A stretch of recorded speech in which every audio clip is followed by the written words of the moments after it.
Right, the Nutrien Equine yearling sales, April 14, this Sunday. I'm here with the Grahams, Gary and Kirstin. Hello, Kirstin. Hello, Paul. How are you? Very well, and Gary? I'm very well, thanks, Paul. Back again selling this year, back with the Nutrien team, which is great. Unfortunately for you guys, you've got the inevitable task. No one wants to be first, and definitely no one wants to be last. And unfortunately, you've got the last one. But how's the draft shaping up so far, Gary?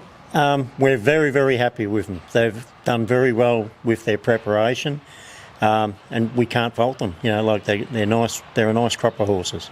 Kirstin, you love the yearling sales time, albeit you do get a bit stressed on the actual sale day, but I think the build up to it and that you really enjoy, and you enjoy the breeding side of the industry as well, don't you? Yeah, I do. I think probably no one wants to get too close to me on Sunday, but it can be a bit touchy, and yeah, it's a bit nerve-wracking. Obviously, you put so much time and effort into them, and you want them obviously to present really well on the Sunday, but I do enjoy it, and I enjoy the breeding side of things, and really been enjoying getting involved with Mum and Dad over the last few years. And Dad's been a prolific breeder for, well, as long as I've been in the industry, and we're not going to go there on that one. We won't mention how long you've been in it either, Gary. That is for sure.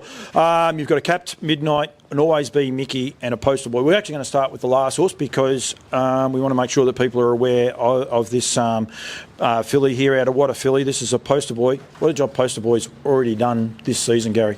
He's done a fantastic job, Paul. He's got 3 individual winners of 4 races. Of a very limited number of races that have been available, and he's hit the ground running. He's done a good job.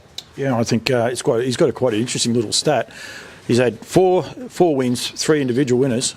All 3 of those are unbeaten. Yeah. One of those has won 2 in a row, and the other 2 haven't started since. Yeah. So it's quite a unique one. But I think it's great for harness racing. Full stop. That a local horse, and he will be. We were saying there before, Kirstin, he'll be Vic Bred Pure. Yeah. So the filly is a Vic Bred Pure. Yeah, he's Vic Bred Pure. Yeah. Or she. Yeah. We get into trouble that way. So it's a first file out of Whata Philly, but goes back to What an Impact family, What a Dancer, right back to Classic Kate, a family that's done so well for you over the journey. And probably did all right for you, Paul. and a lot of others too, I would imagine. Yeah, no, it's been a fantastic family to us. That they all trace back to Classic Kate, and the generations have come all the way through. Like What an Impact. The mother of Whata Philly, she was a good mare. She won heat of the Vic Bred size at Moonee Valley, and she's been a very good producer. She's produced Flash Jimmy, she's produced Gallifrey Mistake, Miss Dangerfield. They've done a good job, and this is her first foal, and it is a nice foal. She's done a good job of having her first foal. It's a nice foal. Nice filly, Kirstin. Yeah, she is. A nice sort of compact type. Whata Philly is actually very similar to What an Impact in their build and their physique. And yeah, this filly probably looks more like a descendant directly of What an Impact rather than a granddaughter. But yeah, there's nothing wrong with her. Lovely type of filly, well-natured, well-grown, even though she's a first foal. But just sort of neater, stockier, more 2-year-old type. The temperament's what a lot of people say about the Poster Boys. Similar horse. Yeah. She's got a lovely temperament, Paul. And on the back of, we've been preparing them on the jogger machine. She would pace 75% of the time and gallop or canter the next 25% of the time.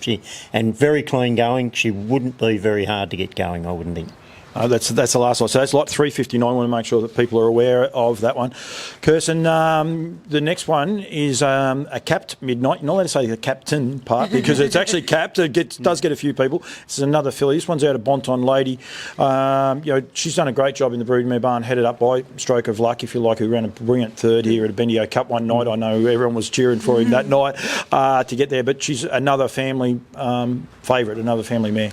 Yeah, Bonton Lady's been exceptionally good to us over the years. She's definitely earned her home for life. She's had her last foal this year, and this particular filly, the Cap Midnight, is going to be the last filly that we offer at the yearling sale. So she'll be a dual-purpose filly with a really strong maternal line to her. But yeah, as you said, Stroke of Luck was fantastic. Really set Bonton Lady up. I think he won 3 Metropolitan races in a row when he first came over to Australia from New Zealand. He ran through the Jewels with Mark Purdon and won a St Arnaud Cup with Karen as well while he was over here. So he did did a fantastic job, and as I said, really set Bonton Lady up, and she's done a really good job herself. I think she's got 9 winners or something from 12 foals. So, and she's got a nice 3-year-old that was in Victoria's head back up to Queensland now in Maywin Bonton Boy that is racing actually today, and he won his first start up in Queensland also. Yeah, that's a pretty important update too. That's Maywin Bonton Boy. They haven't been nice to the race callers, have they? It's a mouthful. It's a mouthful and a half, that one. No, Rob Essex has been very good to us though. So I think he's brought 4 Bonton Lady progeny over the time and 6 overall to us. So he's been very good to us. And a lot out of this family. He backs his family. Yeah, and they all have the Maywin prefix to them. Now, this filly is a fair income stunner. Yeah. She is probably one of the better types of yearlings that Bonton Ladies produce, which is a bit weird considering that she's at the end of her days. Lovely, lovely nature. She's just everything that we've done with her, from bringing her into the preparation stage, she's just improved and improved and improved, like so far as handling and nature and, doing everything with her, she's just jumped out of the ground, And she is the only capped Midnight in this sale. Yes. He's a son of Captain Treacherous, who's the son of Sunbeach Somewhere. We don't have to say too much every time we're doing race results, Kirstin, or you're looking at them. There is always something out of that line. We go back to the Sunbeach line, doesn't matter. It's just a prolific family, stallion line that just seems to be clicking so well with all the Australian and New Zealand bloodlines at the minute. Yeah, and even with Bonton Lady herself, she's mixed with so many different stallion lines already, throughout her career. So this is a different line again that she probably hasn't gone to, but it wouldn't be a concern at all, because she's just clicked with so many different branches over the time, and she's Bonton Lady herself is only a plain Jane, but her foals are always exceptional lookers, and this filly's you want to come and have a look at her, because probably photos don't do her justice. She's a really nice filly. We want everyone to come and look at them. That's what I mean. That's one of the reasons we're doing it, and and I want to make sure that people are aware, and we'll reiterate it again, that you do have the last horse, because we want people to be there for the whole day. Paul, one little thing with the Bonton Lady one, being by capped Midnight, she's eligible the New South Wales Breeders' Challenge. And Platinum, did I say? She's Vic Bred Platinum as well, I think. So if there's New South Wales people that are interested in her, it's it's dual purpose. They could run up there and then come down here to our Vic Bred, plus Breeders' Crown, of course. So. And the Nutrien Classic as well.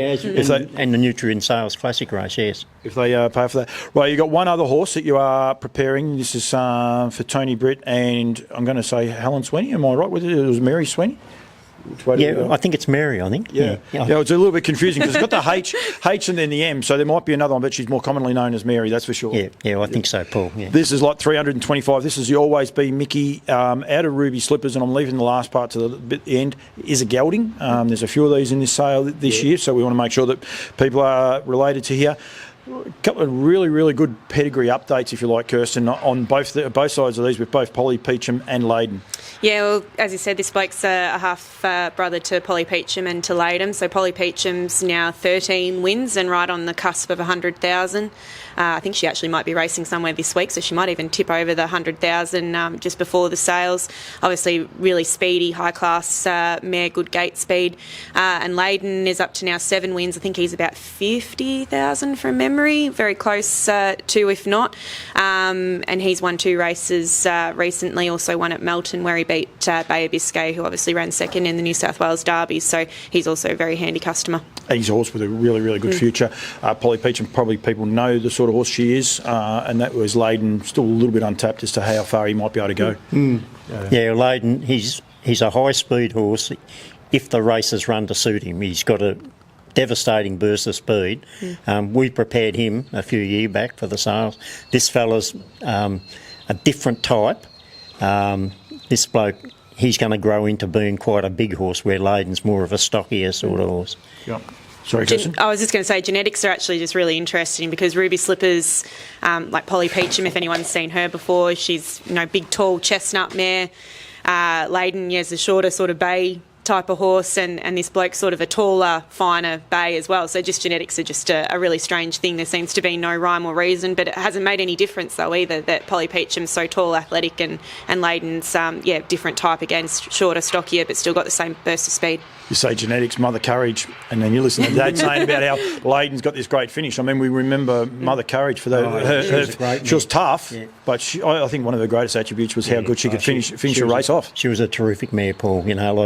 I think she was 3-year-old pacer of the year in her day, and she not only raced very well as a juvenile, she went on to be an older horse, an older mare, and was still won very good races as a 4-year-old plus. Yep, Australian 3-year-old pacing filly of the year, and I thought she was, done a great job as well.